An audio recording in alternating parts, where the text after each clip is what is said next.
99% das pessoas que me procuram no consultório chegam com uma queixa muito parecida.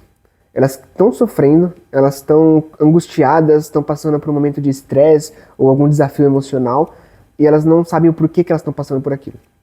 E elas chegam para mim e falam, eu estou passando por isso, mas eu não consigo entender o porquê. Eu estou aqui para que você me ajude a entender as razões pelas quais isso está acontecendo comigo. E quando isso acontece, eu vejo duas razões principais. A primeira é, as pessoas só procuram ajuda normalmente quando a coisa está muito mais avançada. Elas querem entender o porquê que elas estão passando pelas crises, mas a crise já está acontecendo, ou as crises já estão frequentes. Isso dificulta um pouco o processo de entendimento, porque quando a gente está numa crise, o nosso lado emocional fala muito mais alto do que o nosso lado racional. E quando isso acontece, a gente não consegue entender racionalmente por que a gente está sentindo aquela crise, por que a gente está passando por aquela crise. A gente só consegue reagir emocionalmente àquilo que está acontecendo com a gente.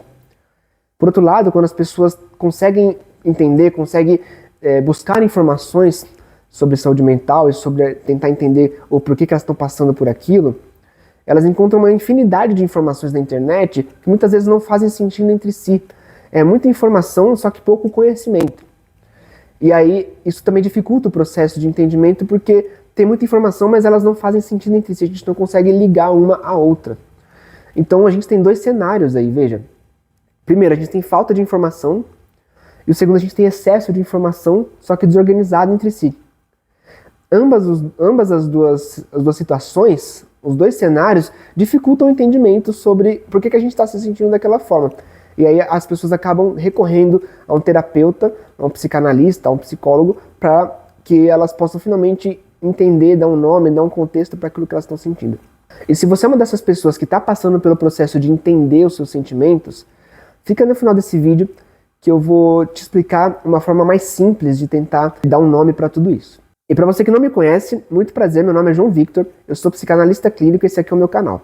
Por aqui a gente fala sobre psicanálise e saúde mental de uma forma mais descomplicada, de uma forma mais simples, para você que está aí me assistindo, tentar entender os seus sentimentos e viver a vida de uma forma um pouco mais leve. Então, sem mais delongas, bora pro vídeo. O primeiro passo para a gente entender os nossos sentimentos é a gente dar um nome para eles, né? A gente nomear os nossos sentimentos. Por que isso é importante? Quando a gente dá um nome para aquilo que a gente está sentindo, a gente delimita uma área de atuação. Uma metáfora que eu gosto de fazer é o seguinte, imagina que você tem um grande terreno, um grande campo, assim, gigantesco. E você delimita uma parte ali que cabe a você. Então você fala, meu terreno está dentro dessa área. Então tem um grande campo e a parte que me cabe é essa aqui. Quando você delimita essa área desse terreno, você consegue entender qual que é a área que você pode ou não atuar. Você consegue entender, nesse quadrado, nessa delimitação, eu posso atuar. Daqui para lá, eu não consigo atuar. Quando a gente nomeia esses sentimentos, a gente delimita, muito parecido com isso. A gente consegue falar, ó, essa parte aqui eu consigo atuar. Essa parte aqui é a parte que me cabe fazer algo. Daqui para lá, não faz sentido eu fazer nada. Então, no final das contas, nomear o que a gente está sentindo dá um contexto para a gente poder atuar, para a gente poder entender, para a gente poder investigar aquilo que está acontecendo com a gente. Então, esse é o primeiro passo para a gente entender aonde que a gente está pisando. E a proposta desse vídeo, eu vou fazer um pouco diferente do que as pessoas normalmente fazem, ou pelo menos das pessoas que eu vejo fazendo aqui na internet. Eu vou dividir os sentimentos em 3 categorias. Qual que é o objetivo aqui? O objetivo não é reduzir os sofrimentos a 3 tipos. A gente sabe que existem diversos, milhares de tipos de forma de sofrer. Mas, quanto mais categorias a gente tem, mais difícil fica de entender todas elas. E quanto menos categorias a gente tem, mais fácil a gente entende cada uma delas. Porque a gente tem menos coisas para pensar, menos coisas para entender. E as 3 categorias que eu vou dividir aqui são as categorias que o Freud disse lá em 1923.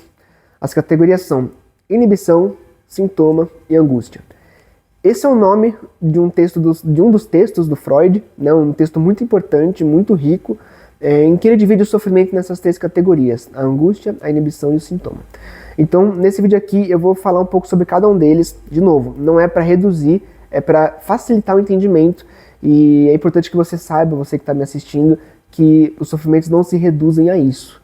Mas essa é uma forma de você começar a entender de uma forma um pouco mais fácil. Eu vou falar as 3 categorias, explicar mais ou menos um pouquinho cada uma delas E depois eu vou dar alguns exemplos para que fique mais fácil de você entender na prática por que as coisas acontecem, como que elas se dão, né? Então a primeira categoria que eu quero falar aqui, dessas 3 que eu comentei, é a angústia. Vamos entender a angústia como um sinal de alerta. Basicamente é o seu corpo trazendo uma situação ali de desconforto, uma situação de sofrimento, muitas vezes, em que ele está passando uma mensagem para você. Ele está dizendo para você, ó, tem alguma coisa desalinhada, tem alguma coisa fora do lugar que a gente não sabe necessariamente o que é, mas eu estou levantando a mão aqui para que você possa olhar para isso e a gente consiga entender do que se trata. Basicamente isso é angústia, é um sinal de alerta, é o seu corpo e sua mente levantando a mão e falando, ó, tem alguma coisa errada, vamos olhar para isso. O sintoma, quando a gente está falando da definição da psicanálise do sintoma, a gente pode entender ele como um acordo. Um acordo entre o quê? O sintoma é um acordo simbólico entre as exigências internas do eu, né, as exigências, os impulsos internos e as exigências do mundo externo, né? Muitas vezes a gente tem ali impulsos que a gente quer satisfazer, impulsos que são inconscientes, que a gente quer satisfazer, mas que da forma que a gente quer satisfazer dentro da nossa cabeça, dentro da nossa mente, o mundo fala, dessa forma não dá. Assim não é possível satisfazer esse impulso. E aí muitas vezes a gente cria um sintoma para satisfazer esse impulso, só que de uma forma um pouco diferente. E é por isso que eu falo que é um acordo, é como se o nosso eu interno e o mundo externo chegassem num acordo e falam, ó, você pode satisfazer, mas é dessa forma. Aí o nosso eu fala, não, beleza, dessa forma eu posso satisfazer, dessa forma simbólica, né, dessa forma disfarçada de satisfação interna das necessidades do eu. Eu sei que fica um pouco complexo, mas eu vou dar uns exemplos e você vai entender, fica por aqui. As inibições são um pouco mais fácil de entender. As inibições a gente pode entender elas como uma paralisação da função do eu.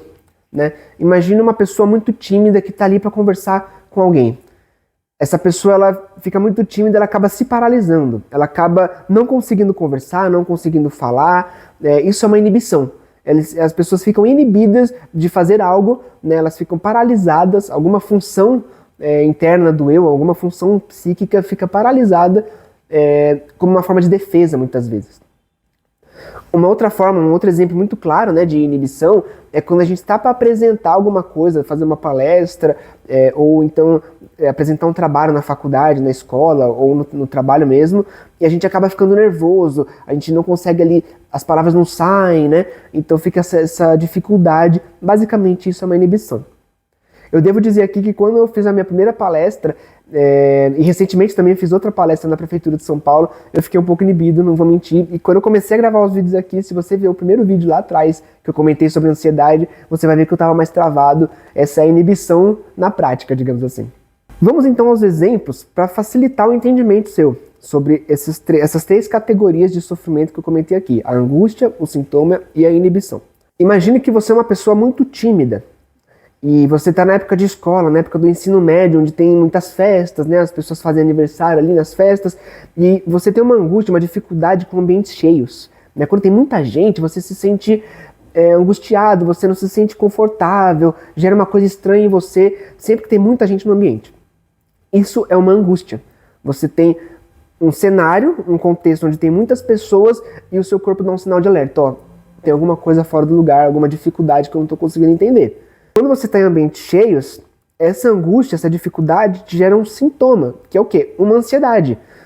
Uma palpitação mais forte, você começa a suar frio, e todos aqueles sintomas de ansiedade que a gente vê clássicos, porque tem um ambiente cheio, você tem uma angústia que esses ambientes cheios te geram.